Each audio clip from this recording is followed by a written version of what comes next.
یہ اعتماد کا ووٹ آخر کیوں لیا گیا؟ فواد چودھری نے اس کے اوپر یہ کہا کہ یہ کوئی اعتماد کا ووٹ نہیں ہے، دراصل وزیر اعظم کو 160 ووٹ ملے ہیں جو عدم اعتماد ہے۔ اس وقت army chief general Asim Munir وہ چین ہے، حکومت جولائی تک۔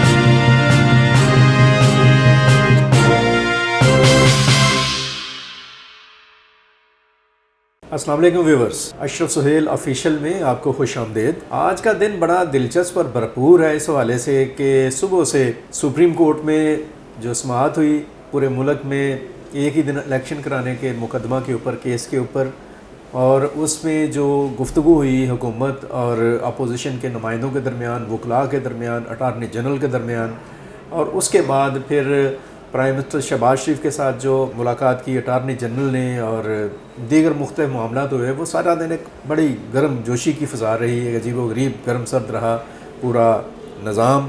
عدالت نے بھی بڑی ایک مختلف بات کی، حکومت نے بھی بڑی مختلف بات کی۔ نتیجہ یہ نکلا کہ حکومت نے اعلان کیا، شہباز شریف نے اعلان کیا پرائم منسٹر نے، کہ وہ آج ہی تحریک انصاف کے وفد کے ساتھ مذاکرات کے لیے اپنا وفد بھیجنے کو تیار ہے۔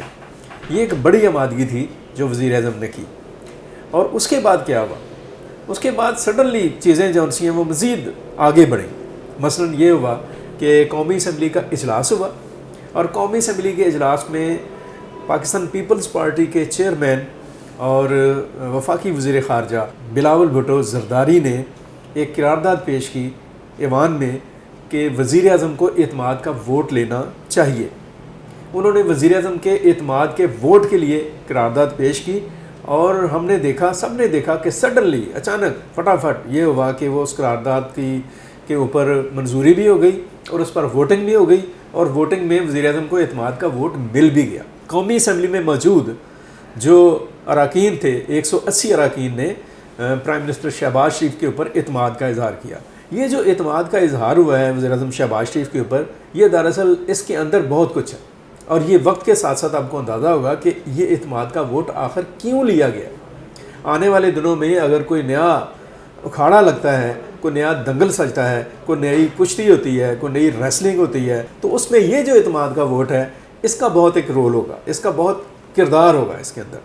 بہرحال پرائم منسٹر نے 180 ارکان کی حمایت سے یہ ثابت کیا کہ وہ ایوان کے اعتماد کے ساتھ ملک کے وزیر اعظم ہیں۔ اور یہ یاد رکھیں کہ چند دن پہلے آرمی چیف نے قومی اسمبلی کے ان کیمرہ اجلاس میں یہ بات کہی تھی کہ عوام جو ہیں وہ طاقت کا سرچشمہ ہے پاکستان میں، اور انہوں نے یہ کہا تھا کہ عوام کے جو منتخب نمائندے ہیں ان کو حق پہنچتا ہے کہ وہ ملک کے امور اور آئینی معاملات اور دیگر معاملات کو آگے لے کر چلیں اور ان پر رہنمائی کریں اور ان کو لیڈ کریں۔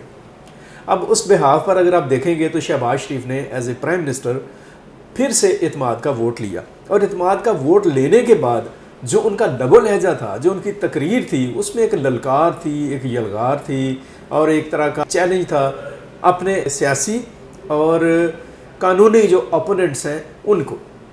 اور پھر اس ایوان کا جو اعتماد کا ووٹ ملا ان کو، اس کے بعد خواجہ آصف نے جو تقریر کی وہ بڑی معنی خیز ہے، اور باقی جو لوگوں نے سپیچز کی وہ اپنی جگہ پر معنی رکھتی ہیں۔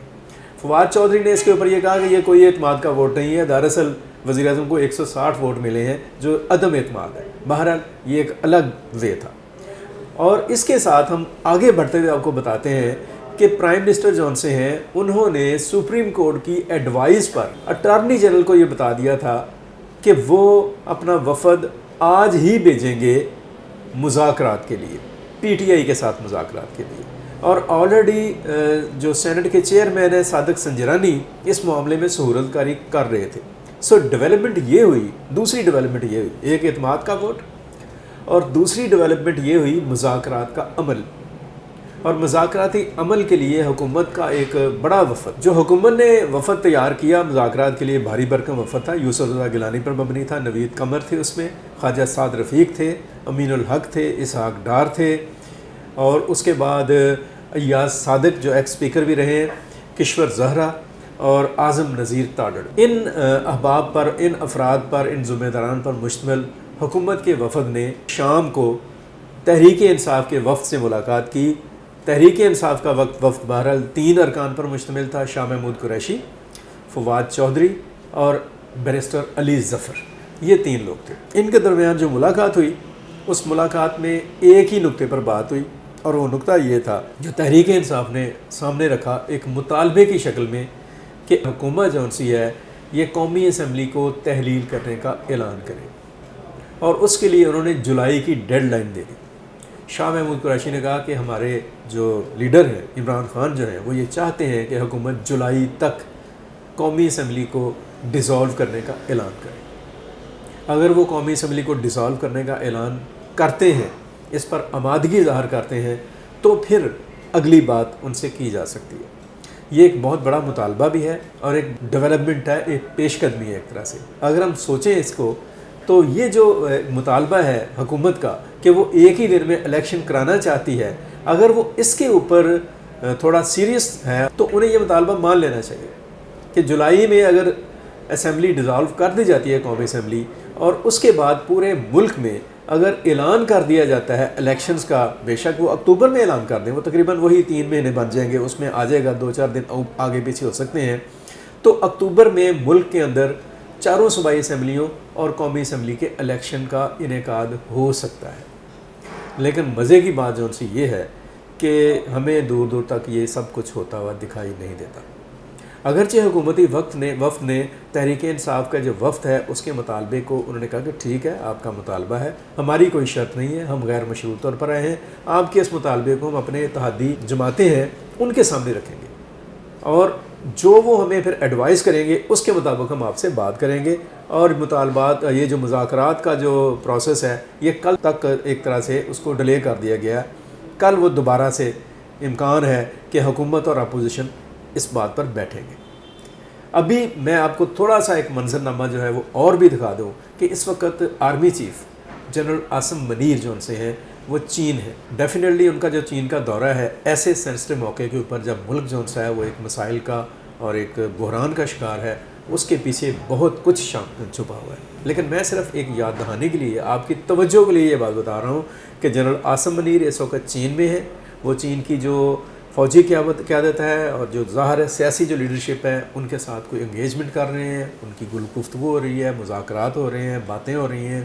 ڈیفینیٹلی اس میں ٹاپ آف دا لسٹ جو سا ہے ملک کی معیشت ہوگی، سی پیک ہوگا اور دیگر معاملات ہوں گے۔ چین اور پاکستان کے تعلقات میں اگر کہیں پہ کوئی رخنا آیا ہے، کوئی بد اعتمادی ہوئی ہے، کوئی بد دلی آئی ہے، اس کو بھی دور کرنے کی ایک کوشش ہوگی، اور اس کوشش کا تعلق جو سا ہے وہ پاکستان کے داخلی حالات کے ساتھ بہت گہرا ہوگا۔ اس میں پاکستان میں جو الیکشنز ہیں اس کا سب سے بڑا سوال وہ بھی اس میں شامل ہوگا۔ جنرل عاصم منیر کا جو دورہ چین ہے اس کے ساتھ ایک اور بھی چیز جڑی ہوئی ہے۔ آج پی ڈی ایم کی ایک اہم جماعت جمعیت علماء اسلام کے سربراہ مولانا فضل الرحمان نے ایک پریس کانفرنس کی۔ انہوں نے یہ جو مذاکراتی عمل ہے اس سے الگ ہونے کا اعلان کیا۔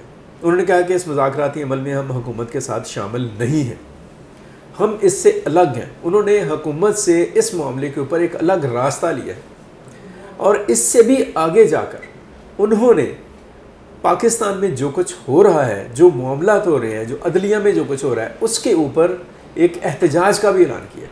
انہوں نے کہا کہ ہم کل سے یہ احتجاجی مظاہروں کا اعلان کر رہے ہیں، ہم احتجاج کریں گے۔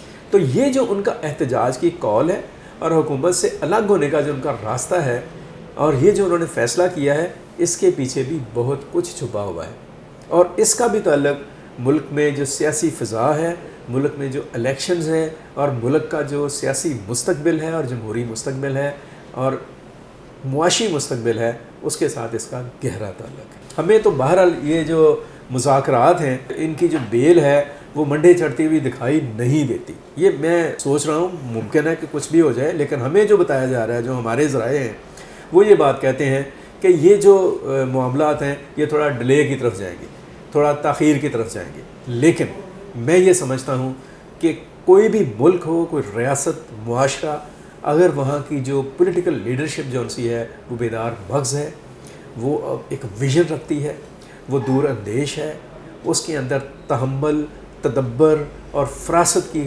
خوبیاں اور خاصیت موجود ہے، تو بدترین حالات میں سے بھی بہترین راستہ جو سا ہے وہ نکالا جا سکتا ہے۔